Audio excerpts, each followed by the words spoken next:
نہیں، اس سے کام نہیں چلے گا۔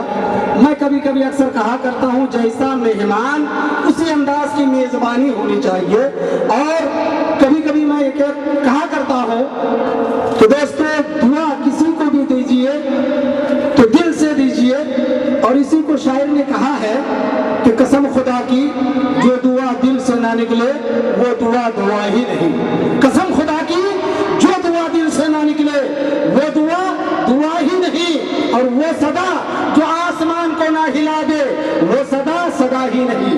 آئیے آنے والے مہمان کا ویلکم کر لیں۔ نعرہ تکبیر، نعرہ رسالت، مسلک اعلی حضرت غوث الورا کانفرنس دارالعلوم فیض العلوم باشندگان کوئلہ ڈیپو، نعرہ تکبیر، نعرہ رسالت، حضرت علامہ مفتی کمال الدین صاحب قبلہ اشرفی، نعرہ تکبیر۔ آئیے بس اس خیال کے ساتھ کہ بن گئے ضابطے چلے آئیے، بن گئے ضابطے چلے آئیے، اور کھل گئے راستے چلے آئیے، حضرت علامہ کمال الدین صاحب قبلہ خطابت کے واسطے چلے آئیے۔ شاہ کریمہ دستگیرہ اشرفا حرمتی روح پیمبر یک نظر کن سوئے با، اے اشرفی زمانہ زمانی مدد نما، درہائی مستراز کلیدی کرم کشا، لی خمسۃ اطفی بہا حر الوباء الحاطمہ، المصطفیٰ والمرتضیٰ وابناہما والفاطمہ، وصلی اللہ تعالی علی خیر خلقہ محمد وعلی آلہ وصحبہ وذریتہ اجمعین برحمتک یا ارحم الراحمین، آمین بجاہ سید المرسلین۔ منبری نور پر جلوہ فرما،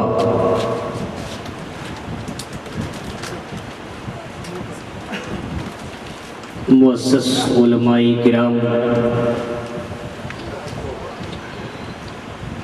ائمہ مساجد اہل سنت،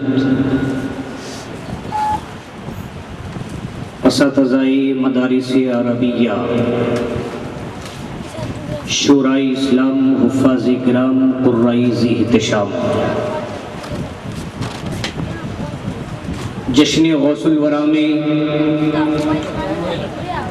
شہر سلی گوڑی کی مختلف مقامات سے تشریف لانے والے غوث اعظم کے شہدائیوں،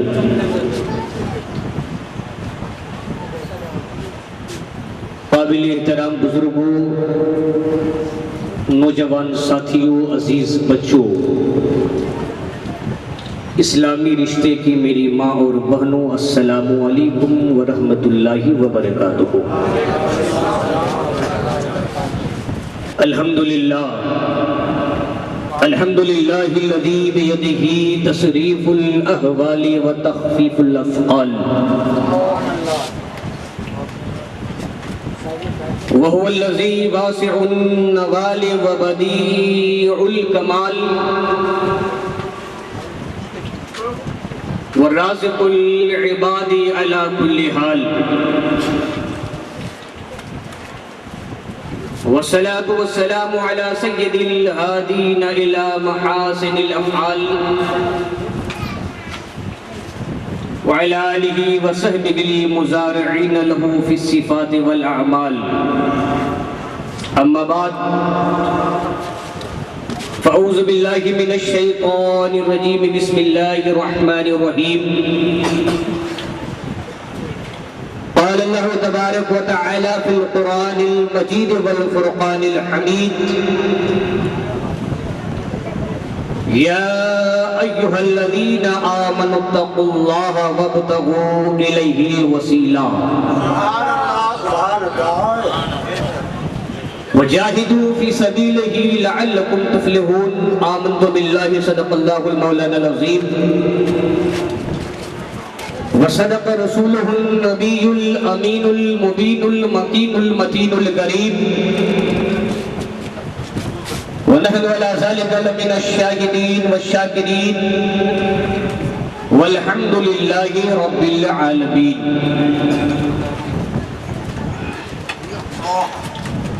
کی محمد سے وفا تو نے تو ہم تیرے ہیں. توجہ ذرا میری طرف رہے. آپ حضرات کو تقریر سنانے کے لیے میں اشرف نگر سے نہیں آیا. کیا کہہ رہے ہیں؟ اتر پردیش کی مشہور اور VVIP شہر جو سونیا گاندھی کا علاقہ ہے رائے بریلی، وہاں سے کل صبح 9 بجے چلا ہوں، آج 3 بجے یہاں پہنچا، اور پھر اگر کل چلوں گا تو پرسوں وہاں میری واپسی ہوگی. 4 روز کل آنے جانے میں لگتا ہے. تو جتنی دور سے جتنی محنت کر کے آیا ہوں انشاءاللہ اتنی دیر تک محنت کر کے آپ حضرات کو سناؤں گا. سبحان اللہ سبحان اللہ. بات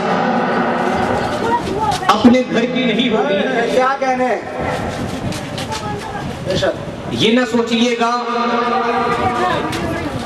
کہ ہمارے یہاں کے مفتی صاحب ہیں کیا کہیں گے. بے شک میں آپ کے یہاں کا ہوں، لیکن بات آج سرزمین سلی گوڑی کے کسی امیر کی نہیں ہوگی. کیا کہہ رہے ہیں؟ بات اگر ہوگی تو اجمیر کی دھرتی کی غریب کی ہوگی. کیا کہہ رہے ہیں؟ سبحان اللہ. غریب نواز. بے شک بے شک. بات کسی دنیاوی انسان کے تاجدار کی نہیں ہوگی، بلکہ بات اگر ہوگی تو رسول مختار کی ہوگی. توجہ کے ساتھ سنیں، اور جو آنے جانے کا یہ سلسلہ بنا ہوا ہے اس کو بند رکھیں. میں ذمہ دار حضرات سے گزارش کروں گا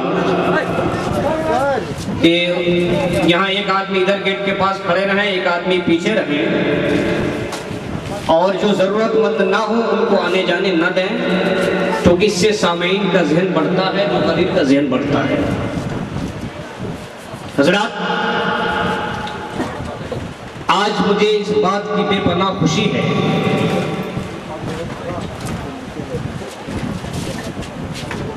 کہ آج سے تقریباً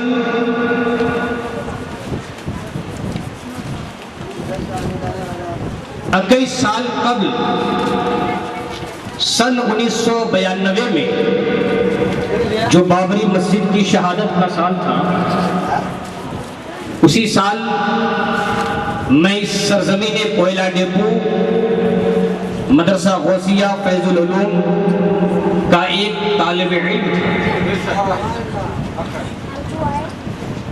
یہاں کے ہر چھوٹے بچے، بوڑھے، مرد، عورت سبھی مجھے اچھی طرح جانتے ہیں.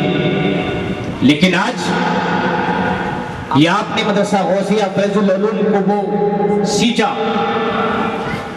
کہ آج مولانا خلیل الرحمن نے سچ کہا کہ شہر سلی گوڑی ہی نہیں بلکہ پورے دارجلنگ اور جلپائی گوڑی ضلع کو یہ امتیاز حاصل نہیں ہے کہ کسی مدرسے نے کسی مولوی کو پیدا کیا ہو، کسی عالم دین کو پیدا کیا ہو. یہ فخر اگر ہے تو صرف کوئلہ ڈیپو والوں کو ہے. سبحان اللہ. کہ میں یہی کا پڑھا لکھا آج آپ حضرات کی دعاؤں کے برکت سے پورے ہندوستان میں تقریریں کرتا ہوں، مقالے لکھتا ہوں. یہ سب کچھ صدقہ اگر ہے تو سرکار غوث الورا کا صدقہ ہے. سبحان اللہ. اور مجھے اس بات پر یقین ہے کہ جب تک کوئلہ ڈیپو کی سرزمین پر مدرسہ غوثیہ تیغیہ فیض العلوم قائم رہے گا، قسم خدا کی یہاں کے مسلمانوں کو تباہی نہیں آئے گی. یہاں کے مسلمان پریشان نہیں ہوں گے، کیونکہ سب اولیاء کرام کے ماننے والے ہیں، غوث پاک کے چاہنے والے ہیں، غوث پاک کے غلام ہیں. بھلا وہ کیسے تنزلی کر سکتا ہے جو غوث اعظم کا چاہنے والا؟ کیا کہنے؟ اسے تکلیف کیسے پہنچ سکتی ہے جو غوث اعظم کا دیوانہ ہو؟ یہی وجہ ہے کہ آج وہ کوئلہ ڈیپو جو 10 سال پہلے تھا آج نہیں ہے. دن بدن کوئلہ ڈیپو میں غوث اعظم کا فیضان نظر آ رہا ہے. اور جناب روشن صاحب، بیچو صاحب، جوہی اور اس طریقے سجاد بھائی اور جتنے لوگ ہیں سبوں نے کوئلہ ڈیپو کو غوث اعظم کے فیضان سے روشن کر دیا. حضرات توجہ کے ساتھ سنیے گا. اعلیٰ حضرت عظیم البرکت ارشاد فرماتے ہیں، یا رسول اللہ واہ کیا جود و کرم ہے شہ بطحا تیرا. واہ کیا جود و کرم ہے شہ بطحا تیرا. نہیں سنتا ہی نہیں مانگنے والا تیرا. نہیں سنتا ہی نہیں مانگنے والا تیرا. اور یا رسول اللہ فرش والے تیری شوکت کا علو کیا جانے. یا رسول اللہ فرش والے تیری شوکت کا علو کیا جانے. ارے خسروا عرش پہ اڑتا ہے فریرہ تیرا. خسروا عرش پہ اڑتا ہے فریرہ تیرا. اب وہ کیا دبے جس پہ ہو حمایت کا پنجہ تیرا. وہ کیا دبے جس پہ ہو حمایت کا پنجہ تیرا. شیر کو خطرے میں لاتا نہیں کتا تیرا. شیر کو خطرے میں لاتا نہیں کتا تیرا. اور تیری سرکار میں لاتا ہے رضا اس کو شفیع. تیری سرکار میں لاتا ہے رضا اس کو شفیع جو میرا غوث ہے اور لاڈلا بیٹا تیرا. سبحان اللہ. جو میرا غوث ہے اور لاڈلا بیٹا تیرا. حضرات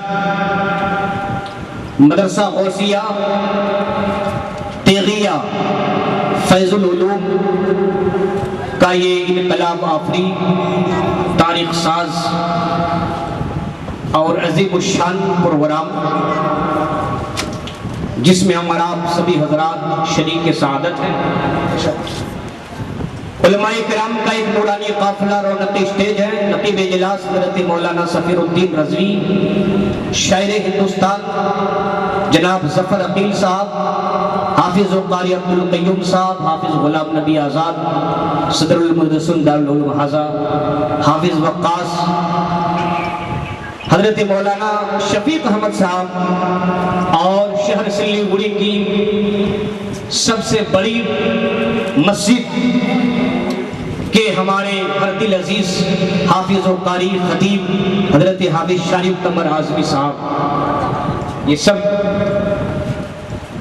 اپنی اپنی جگہ پر ہر ایک آفتاب و مہتاب کی حیثیت رکھتے ہیں، ہر ایک گلاب کی حیثیت رکھتے ہیں. حضرات جشن غوث الورا کا یہ پروگرام میں نے ابھی اشتہار دیکھا. کچھ دنوں کے بعد آدرش نگر میں بھی غوث الورا کانفرنس ہونے جا رہی ہے. اس سے پہلے بھی ایک اشتہار چھوٹی مسجد کی سرزمین پر دیکھا. دربھنگا ٹولہ میں غوث الورا کانفرنس منعقد ہوئی ہے. اس سے پہلے کا بھی ایک اشتہار دیکھا کہیں کا، وہاں پر بھی غوث الورا کانفرنس. بات ذہن میں نہیں آئی. میں سوچ میں پڑ گیا کہ سلی گوڑی کے لوگوں کو نہ جانے کیا ہو گیا ہے. سب کوئی غوث الورا نام سے کانفرنس کر رہے ہیں، غوث اعظم کے نام پہ جلسہ کر رہے ہیں. اور جب رجب کا مہینہ آئے گا تو اب جلسوں کا نام غوث الورا کانفرنس نہیں ہوگی بلکہ غریب نواز کانفرنس ہوگی. محرم کا مہینہ آتا ہے، جلسوں کا نام شہیدان کربلا کانفرنس ہوتی ہے. ربیع الاول کا مہینہ آتا ہے، جلسوں کا نام عید میلاد النبی ہوتا ہے. میں سوچ میں پڑ گیا کہ یہاں کی سرزمین پر ہم جتنے جلسوں کا نام دیکھتے ہیں، کبھی جلسے کی نسبت کونین کے تاجدار کی طرف ہو رہی ہے، کبھی جلسوں کی نسبت شہ جیلان کی طرف ہو رہی ہے، کبھی جلسوں کی نسبت غریب نواز کی طرف ہو رہی ہے، کبھی جلسوں کی نسبت بریلی کے تاجدار امام اہل سنت کی جانب ہو رہی ہے، لیکن لکھنؤ کی سرزمین پر ہم جب پہنچتے ہیں، رائے بریلی کی سرزمین پر پہنچتے ہیں، وہاں جب جلسوں کے اشتہارات کو دیکھتے ہیں، کسی جلسے کا نام ہوتا ہے پیام انسانیت کانفرنس، کسی جلسے کا نام ہوتا ہے اتحاد المسلمین کانفرنس، کسی جلسے کا نام ہوتا ہے اصلاح امت کانفرنس، میں سوچ میں پڑ گیا کہ نبی کا کلمہ وہ بھی پڑھتے ہیں، نبی کا کلمہ سلی گڑی کا مسلمان بھی پڑھتا ہے، وہی قرآن کی تلاوت وہ بھی کرتے ہیں، اسی قرآن کی تلاوت سلی گڑی کے مسلمان بھی کرتے ہیں، وہی آذان لکھنؤ والے بھی پڑھتے ہیں، اسی آذان کو سلی گڑی کے مسلمان بھی پڑھتے ہیں۔ آخر یہ فرق کیوں ہے کہ لکھنؤ کا مسلمان جلسہ کرتا ہے تو غریب نواز کے نام سے نہیں کرتا، غوث اعظم کے نام سے نہیں کرتا، امام حسین کے نام سے نہیں کرتا، مدینے کے تاجدار کے نام سے نہیں کرتا، لیکن سلی گڑی کا مسلمان جلسہ کرتا ہے تو غریب نواز کے نام پہ کرتا ہے، مخدوم سمنا کے نام پہ کرتا ہے، امام احمد رضا کے نام پہ کرتا ہے، غوث اعظم کے نام پہ کرتا ہے، رسول اعظم کے نام پہ کرتا ہے۔ جب میں نے یہ سوال کوئلہ ڈوپو کے جناب روشن صاحب سے کیا تو روشن القادری نے مجھے یہ جواب دیا، اے مفتی صاحب، سلی گڑی کے مسلمان ان بزرگوں کے نام سے جلسہ اس لیے کرتے ہیں، سلی گڑی کے مسلمان غریب نواز، غوث اعظم، امام احمد رضا، مخدوم سمنا کے نام سے اس لیے جلسہ کرتے ہیں کہ سلی گڑی کے مسلمان ان سب کے چاہنے والے ہیں، ان سب کے ماننے والے ہیں۔ ہم غوث اعظم کے نام پہ جلسہ اس لیے کرتے ہیں کہ ہم غوث اعظم کے وفادار ہیں، امام حسین کے نام پہ جلسہ اس لیے کرتے ہیں ہم امام حسین کے وفادار ہیں، غریب نواز کے نام پہ جلسہ اس لیے کرتے ہیں ہم غریب نواز کے چاہنے والے ہیں، سید شہبازی کے نام پہ جلسہ اس لیے کرتے ہیں کہ سید شہبازی کے چاہنے والے ہیں۔ اے سلی گڑی کے مسلمانوں، یہیں سے ہمیں مزاج ملا، ہمیں یہ ذہن ملا، ہم ان بزرگوں کے نام پہ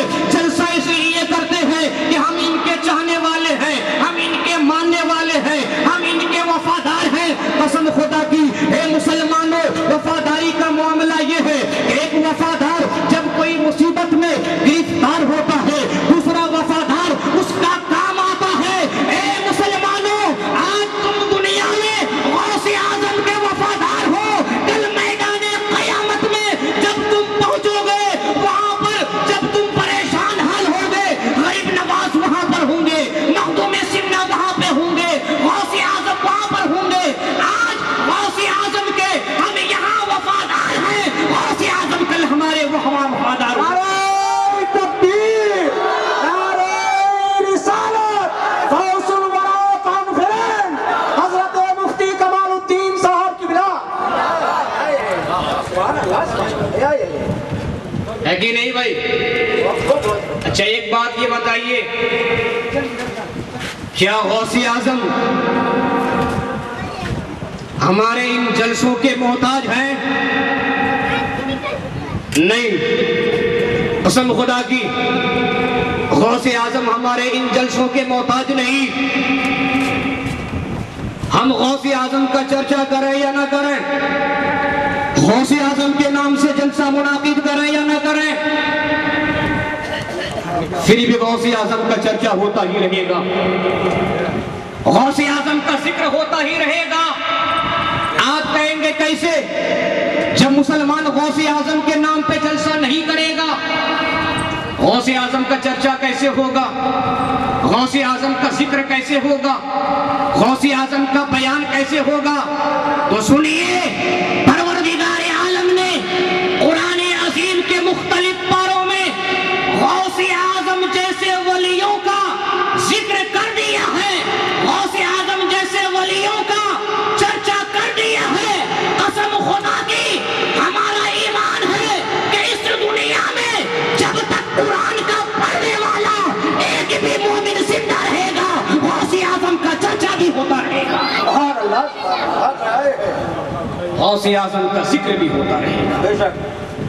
حضرات، آئیے سب سے پہلا مراب کونین کے داتا و آقا، آقا نامدار، مدینہ کے تاجدار، دونوں عالم کے مالک و مختار، کائنات کی پہلی فصل بہار، شافع روز شمار، نائب پروردگار، بے یاروں کے یار، بے مددگاروں کے مددگار، مکی سرکار، مدنی تاجدار، جن کی شان گلے باغ رسالت، نوشہ بزم جنت، عرش کی زیب و زینت، فرش کی طیب و نصرت، جن کے بارے میں خدا نے قرآن میں ارشاد فرمایا اِنَّا أَعْطَيْنَاكَ الْكَوْثَرَ، شافی محشر، ساقی کوثر، اپنے نبی، جمادات کے نبی، حیوانات کے نبی، 18,000 مخلوقات کے نبی، فرشتوں کے نبی، نبیوں کے نبی، اللہ کے پیارے نبی جناب محمد رسول اللہ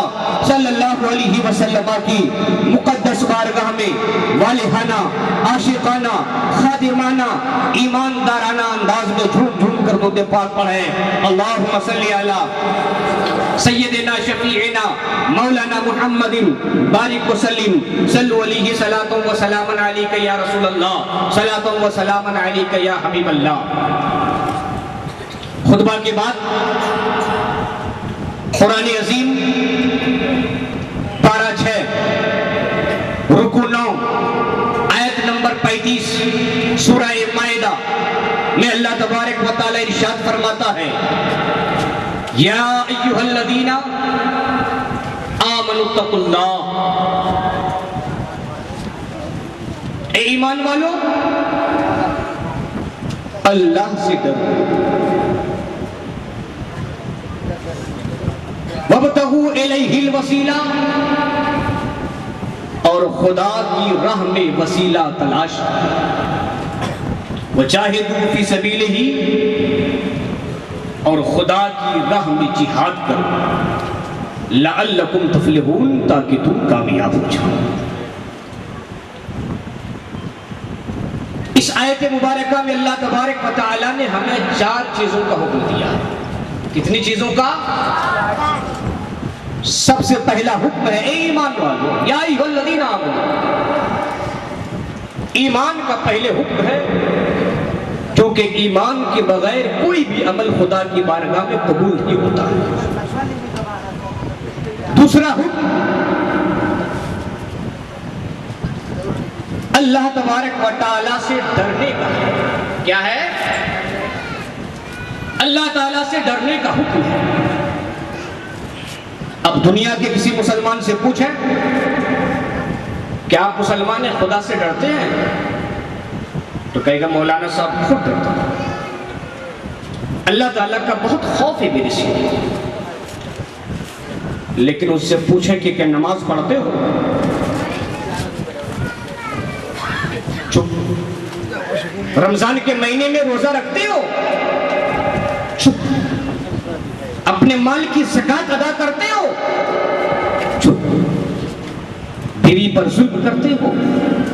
کبھی کبھی پٹائی کرتے ہو؟ حج کے لیے گئے تھے، سوچا تھا کیا یہی اللہ کا خوف ہے؟ کیا یہی اللہ کا ڈر ہے کہ اللہ سے ڈرتے ہیں اور نماز نہیں پڑھتے؟ اللہ سے ڈرتے ہیں، رمضان کا مہینہ آتا ہے، ہمارے چھوٹے چھوٹے بچے روزہ رکھتے ہیں، لیکن ہم کھاتے اور پیتے ہیں، صاحب نصاب ہے، کوئی مولوی زکات اور فطرہ کے لیے آتا ہے تو گھر سے لوٹا دیتا، صاحب استطاعت ہے، سب کچھ ہے، لیکن حج کے لیے نہیں گئے، شراب بھی پیتے ہیں، جوا بھی کھیلتے ہیں، والدین کی نافرمانی بھی کرتے ہیں، بیوی پر ظلم بھی کرتے ہیں، جھوٹ بھی بولتے ہیں، دوسرے کی چغلی بھی کرتے ہیں، اور کہتے ہیں اللہ سے ڈرتے ہیں، خدا سے ڈرتے ہیں۔ کیا خدا سے ڈرنے کا یہی مطلب ہے؟ نہیں، اے مسلمانوں قسم خدا کی، خدا سے ڈرنے کا یہ مطلب نہیں ہے۔ اگر کوئی مسلمان یہ سب نیک کام کرنے کے باوجود یہ کہتا ہے کہ میں خدا سے ڈرتا ہوں، قسم خدا کی وہ جھوٹا ہے، وہ جھوٹا ہے۔ خدا سے ڈرنے کا مطلب یہ نہیں، اے سلیگوڑی کے مسلمانوں، خدا سے ڈرنے کا مطلب یہ ہے کہ ایک طرف تم یہ کہو ہم خدا سے ڈرتے ہیں، اذان ہو جائے تو تم مسجد میں نظر آؤ۔ ایک طرف یہ کہو خدا سے ڈرتے ہیں، اس میں کھڑے کیوں ہو گئے بھائی، ذرا بیٹھ جائیے جو ہے یہاں چلے جائیے۔ ایک طرف یہ کہو کہ خدا سے ڈرتے ہیں، رمضان کا مہینہ آئے روزہ رکھو، خدا سے ڈرتے ہیں، صاحب نصاب ہو اپنے مال کی زکات ادا کرو، خدا سے ڈرو، صاحب استطاعت ہو حج بیت اللہ کے لیے جاؤ، بیوی پر ظلم نہ کرو، شراب نہ پیو، دوسرے کی چغلی نہ کرو، والدین کی نافرمانی نہ کرو، شریعت مطہرہ پر مکمل عمل کر لو، یہی خدا سے ڈرنے کا مطلب۔ سبحان اللہ سبحان اللہ۔ یا ایھا الذین آمنوا اتقوا اللہ، اے ایمان والو اللہ سے ڈرو، وابتغوا الیہ الوسیلہ، اور خدا تک پہنچنے کے لیے وسیلہ ڈھونڈو، وسیلہ تلاش کرو۔ اب میں ایمان، تقوی، جہاد، ان تین چیزوں کے بارے میں گفتگو نہیں کروں گا، لیکن اس آیت کریمہ میں جو لفظ وسیلہ ہے جس کو ہم تمام سنی مسلمان مانتے ہیں، اسی عنوان پر تھوڑی دیر آپ کے سامنے گفتگو ہوگی۔ سنیں گے آپ تمام حضرات؟ پورے لوگ ذرا ہاتھ اٹھائیے تو۔ ماشاءاللہ، آج وسیلہ کیا چیز ہے اس پر ہمیں گفتگو کرنی ہے، کیونکہ میں دیکھتا ہوں کہ دن بدن ہمارے یہاں کے حالات بگڑتے جا رہے ہیں۔ وسیلہ کیا ہے؟ آیت کریمہ میں اللہ تبارک و تعالیٰ نے ہمیں وسیلہ تلاش کرنے کا حکم دیا۔ وسیلہ کیا ہے؟ کچھ لوگ کہتے ہیں کہ لوگ مزاروں پہ جاتے ہیں اور جا کر صاحب مزار سے مانگتے ہیں، کیا یہ خدا ہے؟ قسم خدا کی، وسیلہ اسے نہیں کہا جاتا۔ وسیلہ کسے کہتے ہیں؟ التوسل فی اصطلاح الشرع جعل الشیء الذی عند اللہ قدر ومنزلۃ ذریعۃ لاجابۃ الدعاء۔ وسیلہ کہتے ہیں جو چیز مقام اور مرتبے والی ہو، جو چیز عظمت والی ہو، جو چیز بزرگی والی ہو، جو چیز خدا کے یہاں پہنچی ہوئی ہو، ایسی چیزوں کو اپنی دعا کی قبولیت کے لیے ذریعہ بنا لینا، اپنی دعا کی قبولیت کے لیے ذریعہ بنا لینا۔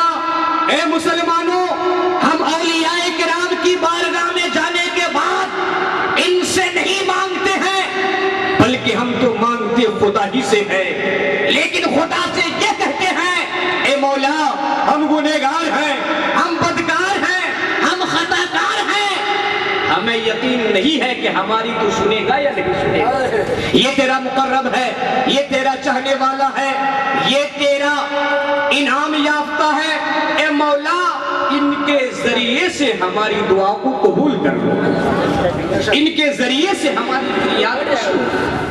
اسی کو وسیلہ کہتے ہیں۔ آیت مبارکہ سے معلوم ہوا کہ وسیلہ طلب کرنا جائز، وسیلہ ڈھونڈنا خدا کا فرمان۔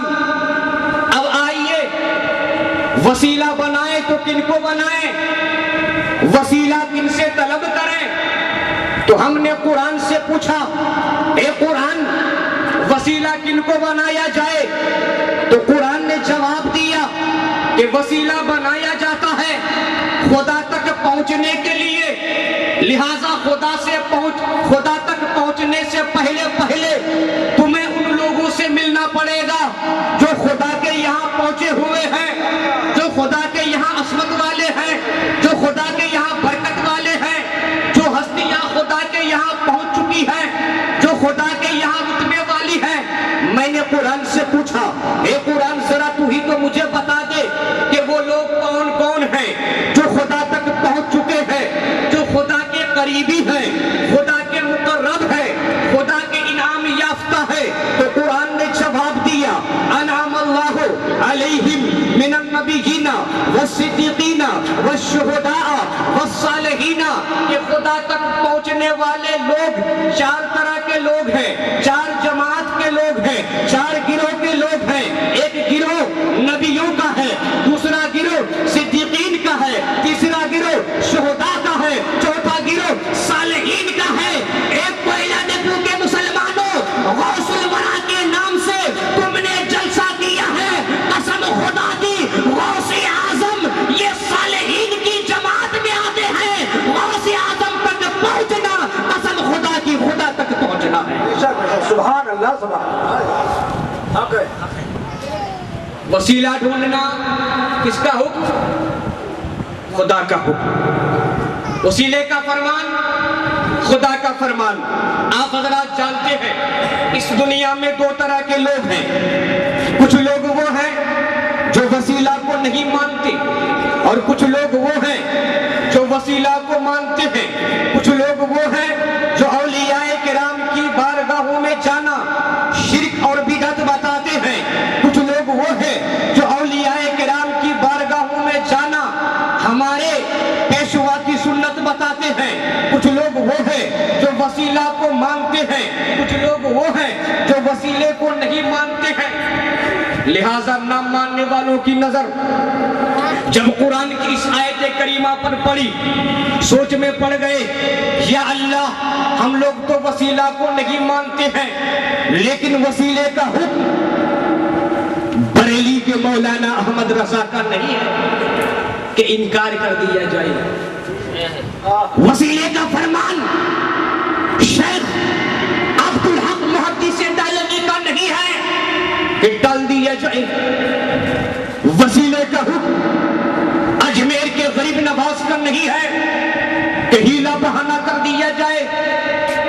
وسیلے کا فتویٰ غوث اعظم کا نہیں ہے کہ ماننے سے انکار کر دیا جائے، بلکہ وسیلے کا فرمان تو خدا کا فرمان ہے، وسیلے کا حکم تو خدا کا حکم ہے، وسیلے کا فتویٰ خدا کا فتویٰ ہے، جس میں انکار کی کوئی گنجائش نہیں، جس میں ٹال مٹول کی کوئی گنجائش نہیں۔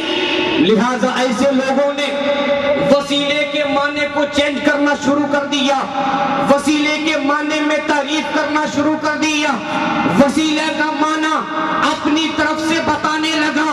کوئی اٹھا اور کہا خدا تک پہنچنے کے لیے نماز وسیلہ ہے، کوئی اٹھا کہا خدا تک پہنچنے کے لیے روزہ وسیلہ ہے، کسی نے کہا خدا تک پہنچنے کے لیے حج وسیلہ ہے، کسی نے کہا خدا تک پہنچنے کے لیے زکات وسیلہ ہے، کسی نے کہا خدا تک پہنچنے کے لیے عبادت و ریاضت وسیلہ ہے، کسی نے کہا خدا تک پہنچنے کے لیے زہد و تقوی وسیلہ ہے۔ لیکن بریلی کے تاجدار امام اہل سنت فرماتے ہیں، اے سنی مسلمانوں، ارے خدا تک پہنچنے کے لیے نبی کی محبت وسیلہ ہے، مصطفیٰ کی محبت وسیلہ ہے، اولیاء کی عقیدت وسیلہ ہے۔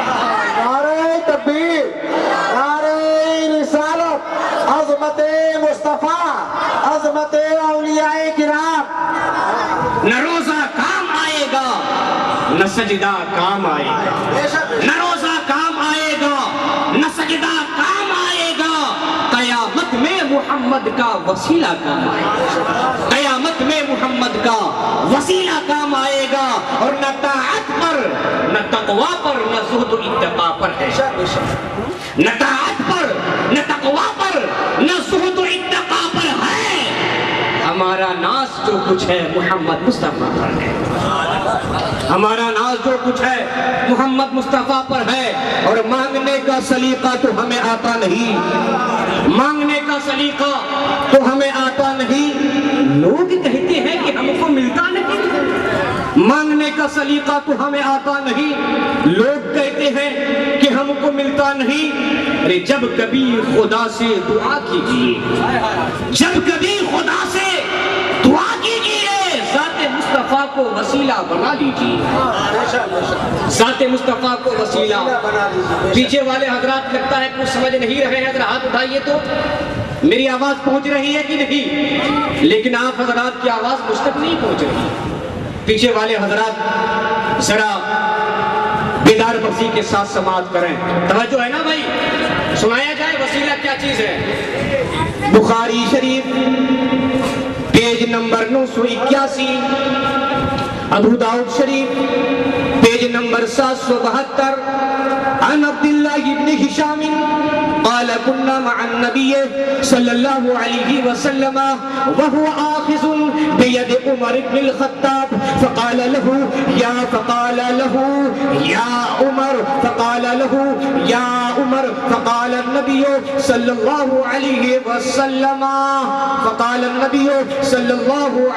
وسلم يا عمر أتحبني فقال عمر يا رسول الله أنت أحب إلي من كل شيء إلا نفسي فقال النبي صلى الله عليه وسلم لا والذي نفسي بيده حتى لا يؤمن أحدكم حتى أكون أحب إليك من والده وولده والناس أجمعين فقال له عمر يا رسول الله والذي نفسي بيده أنت أحب إلي من كل شيء حتى نفسي فقال النبي صلى الله عليه وسلم الآن يا عمر کہیے سبحان اللہ. سبحان اللہ. یہ کس کی حدیث ہے؟ بخاری شریف پیج نمبر 981 کی حدیث ہے. بخاری شریف وہ کتاب ہے البخاری هو اصح الکتب بعد کتاب اللہ تعالی کہ اللہ کی کتاب کے بعد اس دنیا میں اگر کوئی سب سے سچی اور صحیح کتاب ہے تو وہ بخاری شریف ہے. وہ کیا ہے؟ اور امام بخاری رحمت اللہ علیہ جب کسی حدیث پاک کو لکھتے تھے تو لکھنے سے پہلے غسل فرماتے تھے اور غسل فرمانے کے بعد ایک ایک حدیث کو نقل کرتے تھے. اسی کی حدیث ہے. اس کے راوی کون ہے؟ حضرت عبداللہ ابن ہشام. وہ کون تھے؟ صحابی تھے. اور صحابی کسے کہتے ہیں جانتے ہیں؟ نہیں جانتے نا صحابی کسے کہتے ہیں؟ آپ لوگوں نے کلمہ پڑھا ہے نا, لیکن آپ لوگوں کو معلوم ہے کہ کلمہ کس نے پڑھایا ہے؟ نبی آئے تھے کیا؟ نبی کو گزرے ہوئے 14 سال سے زیادہ زمانہ گزر گیا, کلمہ آپ کو نبی نے نہیں پڑھایا. ہر آدمی کا کلمہ پڑھانے والا الگ الگ ہے. مدرسے کا طالب علم ہے تو حافظ غلام نبی آزاد نے کلمہ پڑھایا ہوگا. کسی آدرش نگر کا مسلمان ہوگا تو مولانا عبدالقیوم نے کلمہ پڑھایا ہوگا. مولانا سفیر الدین نے بہت سارے لوگوں کو کلمہ پڑھایا, اور حافظ شارف قمر صاحب نہ جانے کتنے لوگوں کو کلمہ پڑھاتے ہیں ایک زمانے سے. ہر آدمی کا کلمہ پڑھانے والا الگ الگ ہے. کسی کو کلمہ پڑھایا ہے اس کے باپ نے, کسی کو کلمہ پڑھایا ہے اس کی ماں نے, کسی کو کلمہ پڑھایا ہے ان کے استاد نے, کسی کو کلمہ پڑھایا ہے ان کے پیر نے, کسی کو کلمہ پڑھایا ہے ان کے قاضی نے, کسی کو کلمہ پڑھایا ہے کسی مفتی نے, کسی کو کلمہ پڑھایا ہے کسی مفسر نے, کسی کو کلمہ پڑھایا ہے کسی فقیہ نے, کسی کو کلمہ پڑھایا ہے مخدوم شاہ مینا نے, کسی کو کلمہ پڑھایا ہے شاہ علاؤاللہ پنڈگی نے, کسی کو کلمہ پڑھایا ہے حضرت عقی سراج نے, کسی کو کلمہ پڑھایا ہے حضور حافظ ملت نے, کسی کو کلمہ پڑھایا ہے مجاہد ملت نے, کسی کو کلمہ پڑھایا ہے محبوب الہی نے, کسی کو کلمہ پڑھایا ہے قطب الدین بختیار کاکی نے, کسی کو کلمہ پڑھایا ہے بابا فرید الدین گنج شکر نے. لیکن اے خوش عقیدہ مسلمانوں, قربان جاؤ میرے غریب نواز کے کلمہ پڑھانے پر. میرے غریب نواز کی شخصیت وہ ہے کہ میرے غریب نواز جب سنجر کی سرزمین سے ہندوستان کی سرزمین پر قدم رکھتے ہیں تو آپ نے ہندوستان کے ایک غیر مسلم کو نہیں, 2 کو نہیں, 100 کو نہیں, 200 کو نہیں, 1000 کو نہیں, 10,000 کو نہیں, 1 لاکھ کو نہیں, 2 لاکھ کو نہیں, بلکہ اسی ہندوستان کی سرزمین پر تقریباً 90 لاکھ غیر مسلموں کو آپ نے کلمہ پڑھا کر مسلمان بنایا ہے. بہت اچھا.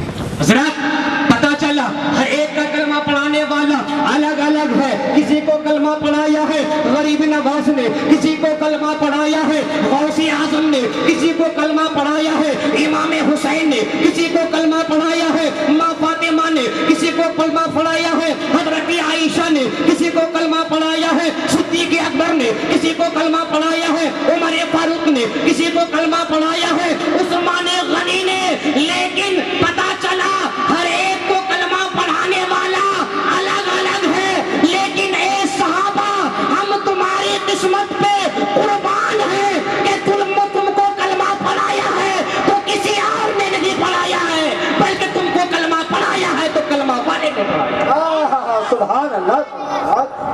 صحابہ کو کس نے کلمہ پڑھایا؟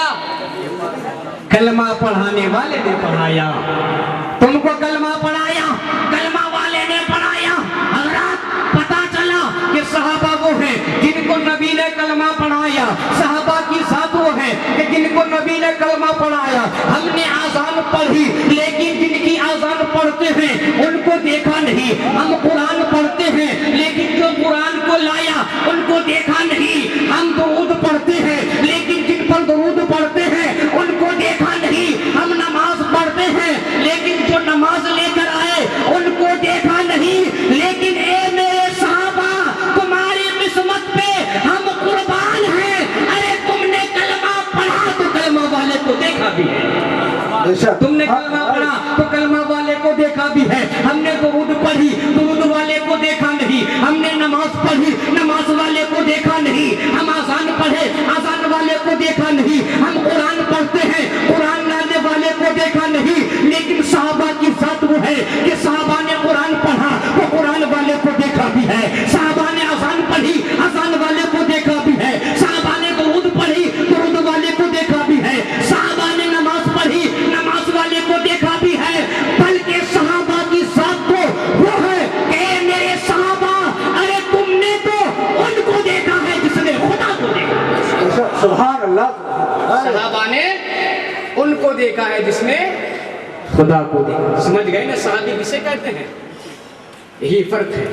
آج روزہ اور نماز کی تبلیغ کرنے والے بہت سارے لوگ ہیں اور روزہ نماز کی تبلیغ کرتے کرتے اتنا غرور آ جاتا ہے اتنا گھمنڈ آ جاتا ہے کہ اپنے آپ کو صحابی سے بھی بڑے سمجھنے لگتے ہیں، صحابی سے بڑے سمجھنے لگتے ہیں، لیکن قسم خدا کی آج اس زمانے کے آدمی نبی کے زمانے کا بعد کے کوئی بھی آدمی نماز پڑھتے پڑھتے اگر نماز پہ غرور آ جائے تو وہ وہاں بھی تو پڑھ سکتا ہے لیکن صحابی کی کیونکہ الصحابی من صحب النبی صلی اللہ علیہ وسلم فی حالت ایمان ومات علی حالہ۔ صحابی وہی مسلمان ہے جنہوں نے نبی کو دیکھا یا نبی کی صحبت اختیار کی ایمان کی حالت میں اور ایمانی پر ان کی موت ہوئی۔ آج ہم صحابی نہیں بن سکتے، انہی کی حدیث پاک ان کی ہے حضرت عبداللہ ابن ہشام۔ توجہ ہے نا بھائی؟ بخاری شریف پیج نمبر 981 حضرت عبداللہ ابن ہشام ہیں، عرض کرتے ہیں کہ نبی کی بارگاہ میں حضرت عمر فاروق حاضر ہوئے۔ کون حاضر ہوئے؟ حضرت عمر فاروق۔ عمر فاروق، وہ عمر فاروق جن کی نیکیاں آسمان کے تاروں کے برابر ہیں، حاضر ہوتے ہیں نبی کی بارگاہ میں، حاضر ہوتے ہیں۔ پیارے آقا پوچھتے ہیں اے میرے عمر کیا تم مجھ سے محبت کرتے ہو؟ کیا پوچھتے ہیں؟ اے میرے عمر کیا تم مجھ سے محبت کرتے ہو؟ کیا تم مجھے چاہتے ہو؟ کیا تم مجھ سے پیار کرتے ہو؟ عرض کرتے ہیں یا رسول اللہ اس میں کیا شک ہے؟ اس میں کوئی بھی شک نہیں۔ اے میرے پیارے آقا میں تو آپ سے بہت زیادہ محبت کرتا ہوں، میں تو آپ سے بہت زیادہ پیار کرتا ہوں، میں تو آپ کو بہت زیادہ چاہتا ہوں۔ آقا پوچھتے ہیں اے میرے عمر ذرا مجھے ایک بات تو بتاؤ، کیا تم مجھے اپنی زمین و جائیداد مال و دولت سے بھی زیادہ مجھے چاہتے ہو؟ کیا پوچھا آقا نے؟ زمین و جائیداد مال و دولت سے بھی زیادہ چاہتے ہو؟ عرض کرتے ہیں یا رسول اللہ یہ زمین یہ جائیداد یہ مال و دولت اے میرے پیارے آقا یہ سب تو آپ ہی کا صدقہ ہے، آپ کے چرنوں پہ قربان ہے۔ اے میرے پیارے آقا، میں اپنی زمین و جائیداد، مال و دولت سے بھی کہیں زیادہ آپ سے محبت کرتا ہوں، آپ سے پیار کرتا ہوں۔ میرے آقا پھر پوچھتے ہیں، اے میرے عمر، کیا تم مجھے اپنی اولاد سے بھی زیادہ چاہتی ہو؟ کیا تم مجھے اپنی اولاد سے بھی زیادہ محبت کرتے ہو؟ عرض کرتے ہیں، یا رسول اللہ، اس میں بھی کوئی شک نہیں ہے۔ اے میرے پیارے آقا، یہ اولاد بھی آپ ہی کا صدقہ ہے، آپ ہی کا دین ہے۔ میری اولاد آپ کے چرنوں پہ قربان ہے۔ اے میرے پیارے آقا، آپ کا عمر اپنی اولاد سے بھی زیادہ آپ سے محبت کرتا ہے، آپ سے پیار کرتا ہے۔ حضرات اب دیکھیے، محبت کی ڈگری بڑھتی جا رہی ہے، محبت کا معیار بلند ہوتا جا رہا ہے۔ عمر کی آزمائش پر آزمائش ہو رہی ہے، عمر فاروق کا امتحان پر امتحان ہو رہا ہے۔ عمر امتحان دے رہے ہیں، نبی امتحان لے رہے ہیں۔ جب عمر فاروق نے یہ کہا، یا رسول اللہ، میں اپنی مال و دولت، زمین و جائیداد سے بھی زیادہ آپ سے محبت کرتا ہوں، اپنی اولاد سے بھی زیادہ آپ سے محبت کرتا ہوں، تو میرے آقا پلٹ کر پوچھتے ہیں، اے میرے عمر، تم مجھے اولاد سے بھی زیادہ چاہتے ہو، زمین و جائیداد سے بھی زیادہ مجھے چاہتے ہو، لیکن اے میرے عمر، ذرا ایک بات مجھے یہ بھی تو بتا دو کہ کیا تم مجھے اپنی جان سے بھی زیادہ محبت کرتے ہو؟ کیا کہنے، سبحان اللہ۔ کیا فرمایا آقا نے؟ اے عمر، اولاد سے بھی زیادہ چاہتے ہو، زمین و جائیداد سے بھی زیادہ چاہتے ہو، کیا تم مجھے اپنی جان سے بھی زیادہ چاہتے ہو؟ بخاری شریف کی حدیث پاک کا مفہوم بیان کر رہا ہوں۔ اب عمر فاروق نے جب یہ سنا، چپ چاپ بیٹھ گئے، سکوت تاری ہو گیا، گردن جھکا لی، چہرے پر پسینہ۔ میرے آقا نے دیکھا عمر فاروق، پہلے عمر فاروق تھے کہ بولے جا رہے تھے، اب عمر فاروق ہے بالکل خاموش، بالکل چپ، سائلنٹ تاری ہے۔ میرے آقا پوچھتے ہیں، اے میرے عمر، چپ کیوں ہو گئے؟ میرے عمر خاموش کیوں ہو گئے؟ اے عمر، اس کا مطلب یہ ہے کہ تمہارے نزدیک تمہارے نبی سے بھی زیادہ پیاری تمہاری جان ہے، تم اپنے نبی سے بھی زیادہ اپنی جان سے محبت کرتے ہو، اپنے نبی سے زیادہ اپنی جان کو چاہتے ہو، اپنے نبی سے زیادہ تمہارے نزدیک تمہاری جان زیادہ عزیز ہے۔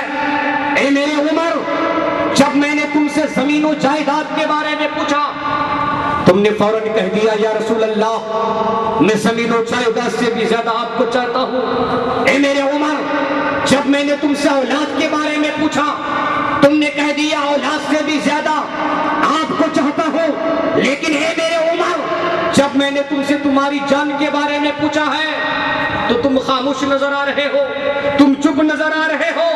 اس کا مطلب یہ ہے، اے عمر، تم اپنی جان سے زیادہ محبت کرتے ہو، اپنے نبی سے بھی زیادہ تمہیں تمہاری جان زیادہ پیاری ہے۔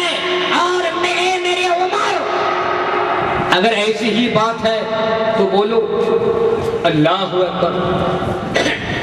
میرے نبی نے جب عمر فاروق سے یہ پوچھا تو عمر فاروق کی آنکھوں میں آنسو ہے،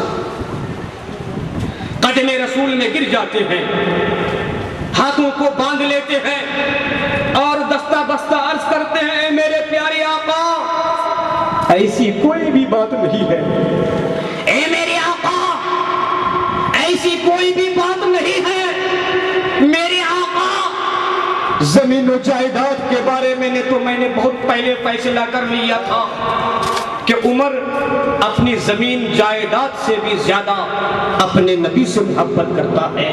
اے میرے آقا، اولاد کے بارے میں بھی میں نے بہت پہلے ڈیسیژن لے لیا تھا کہ عمر اپنی اولاد سے بھی زیادہ اپنے نبی سے محبت کرتا ہے، لیکن اے میرے آقا، میں نے اپنی جان کے بارے میں آج تک کبھی سوچا بھی نہیں تھا، اپنی جان کے بارے میں میرے ذہن میں کبھی بھی بات نہیں آئی تھی اے میرے آقا جب سے آپ نے پوچھا ہے اس وقت سے لے کر میں بالکل اضطراب کے عالم میں ہوں. مجھ پر کشمکش طاری ہے کہ میں اپنے نبی سے زیادہ محبت کرتا ہوں یا اپنی جان سے زیادہ محبت کرتا ہوں.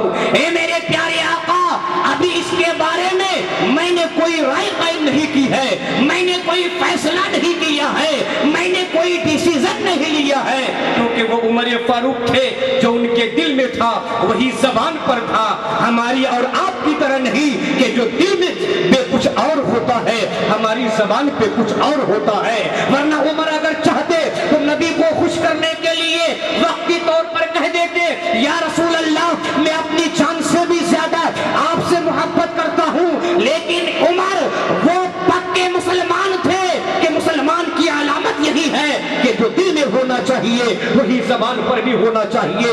عزیزان ملت اسلامیہ عمر فاروق جواب دیتے ہیں یا رسول اللہ میں نے اپنی جان کے بارے میں ابھی تک کوئی فیصلہ نہیں کیا ہے, کوئی ڈیسیزن نہیں لیا ہے, اس لیے آقا میں چپ ہو گیا, میں خاموش ہو گیا. حضرات اتنا عرض کرنا ہی تھا. میرے آقا فرماتے ہیں اے میرے عمر جب بات ایسی ہی ہے جیسا کہ تم کہہ رہے ہو تو اے میرے عمر تمہیں اپنی جان کے بارے میں بھی اسی وقت فیصلہ کرنا پڑے گا, اسی وقت ڈیسیزن لینا پڑے گا کہ آیا تم اپنی جان سے زیادہ پیار کرتے ہو یا اپنے رسول سے زیادہ پیار کرتے ہو.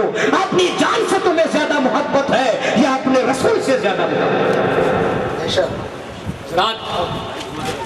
اور میرے آقا آگے فرماتے ہیں اے میرے عمر ڈیسیزن لینے سے پہلے یہ بات بھی یاد رکھنا کہ عمر اگر تمہارے دل میں نبی کی محبت تمہاری جان سے بھی زیادہ نہیں ہے تو پھر تم مومن نہیں. آقا نے فرمایا اے میرے عمر یاد رکھنا فیصلہ کرنے سے پہلے اچھی طرح سوچ لینا کہ اگر تمہارے دل میں اپنے نبی سے زیادہ اپنی جان سے محبت ہے پھر تم مومن نہیں. اللہ میرے آقا نے یہ کن سے فرمایا؟ عمر فاروق سے فرمایا. جواب عمر فاروق کو دیا.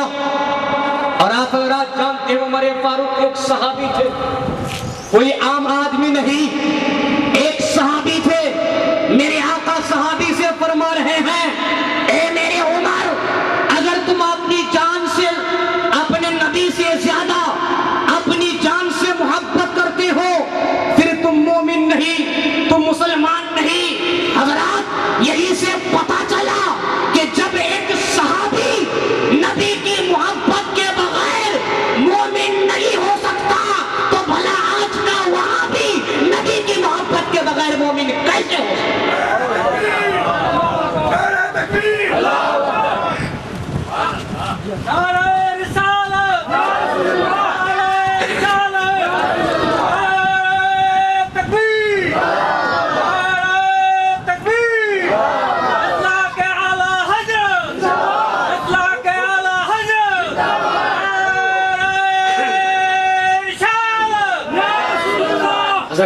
توجہ کے ساتھ سنیے.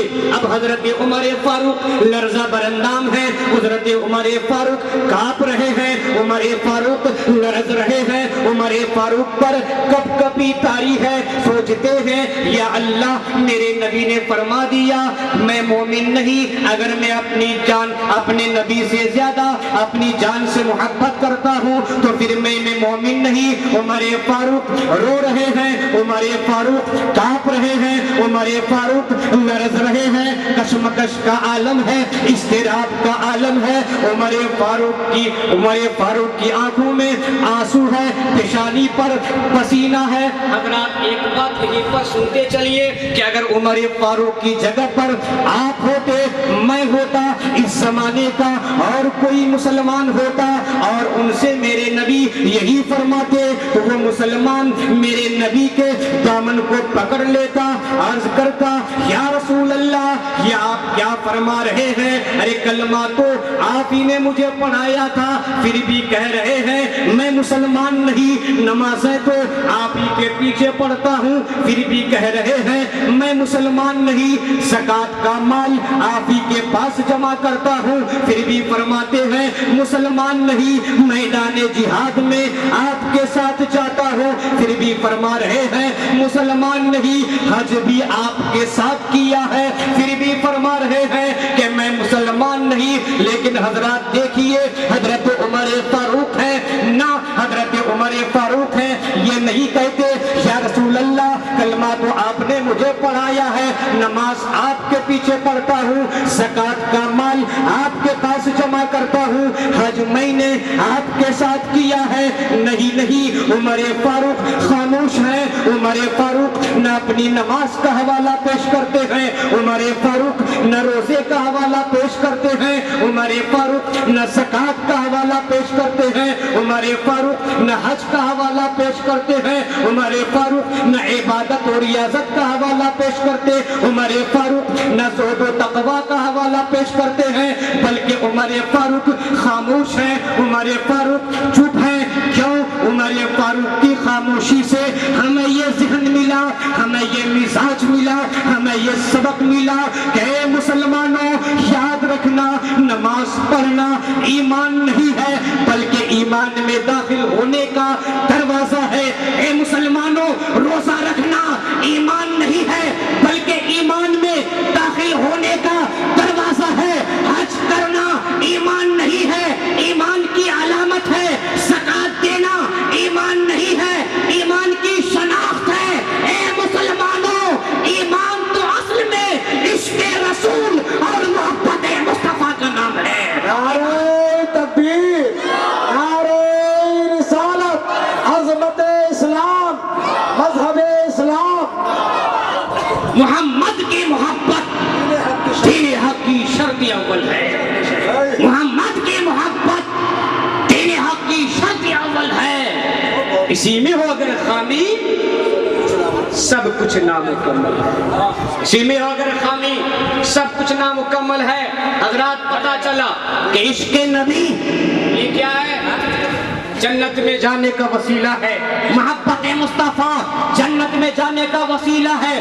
اب میرے نبی نے جب عمر فاروق کو یہ دیکھا کہ عمر فاروق گھبرا گئے، عمر فاروق پریشان ہو گئے، عمر فاروق کانپ رہے ہیں، عمر فاروق لرز رہے ہیں، عمر فاروق پر کپ کپی طاری ہے، میرے نبی عمر فاروق کو آواز دیتے ہیں اے میرے عمر ذرا قریب آ جا۔ عمر فاروق قریب ہو گئے، میرے نبی پھر فرماتے ہیں اے میرے عمر اور قریب آؤ۔ عمر فاروق اور قریب بڑھے، عمر فاروق کو تسلی ہونے لگی، میرے نبی فرماتے ہیں اے میرے عمر گھبرانے کی ضرورت نہیں ہے، ارے تمہارا نبی تو مالک و مختار ہے، تمہارا نبی تو رحمت للعالمین ہے، تمہارے نبی کے ہاتھ میں جنت و دوزخ کی چابی ہے، اے میرے عمر قریب آؤ۔ عمر فاروق قریب بڑھتے گئے، تسلی بڑھتے گئی بڑھتی گئی، جب عمر بالکل قریب ہو گئے میرے نبی نے اپنا دستے اقدس عمر فاروق کے سینے میں رکھا اور رکھنے کے بعد مل دیا۔ اب نبی کا ملنا ہی تھا کہ نبی کے معجزے والے ہاتھ نے عمر فاروق کے دل کی دنیا کو بدل دیا۔ اور پھر میرے نبی عمر فاروق سے پوچھتے ہیں اے میرے عمر اب بتاؤ تمہاری دل کی کیفیت، تمہارا دل کیا کہتا ہے؟ عمر فاروق جواب دیتے ہیں اے میرے پیارے آقا آپ کے معجزے والے ہاتھ نے میرے دل کی دنیا کو بدل دیا ہے۔ اے میرے آقا اب تو عمر کی کیفیت یہ ہے کہ عمر اپنے ماں باپ سے زیادہ، آل اولاد سے زیادہ، رشتہ داروں سے زیادہ، زمین و جائیداد سے زیادہ، یہاں تک کہ عمر دنیا کی تمام چیزوں سے زیادہ اپنے رسول سے محبت کرتا ہے، اپنے نبی سے محبت کرتا ہے۔ سبحان اللہ، سبحان اللہ۔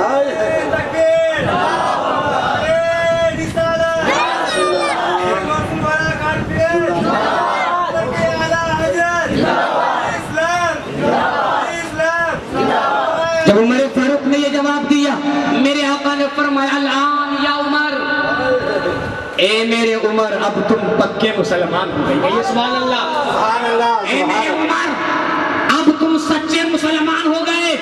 حضرات بخاری شریف پیج نمبر 981 کی اس حدیث پاک سے معلوم ہوا کہ میرے نبی کو ساری کائنات اولاد سے زیادہ محبوب رکھنا، یہی مدار ایمان ہے، یہی مدار نجات ہے۔ اور اے مسلمانوں، نبی سے سچی محبت کرنا یہ ایمان ہی نہیں بلکہ ایمان کی بھی جان ہے، ایمان کی بھی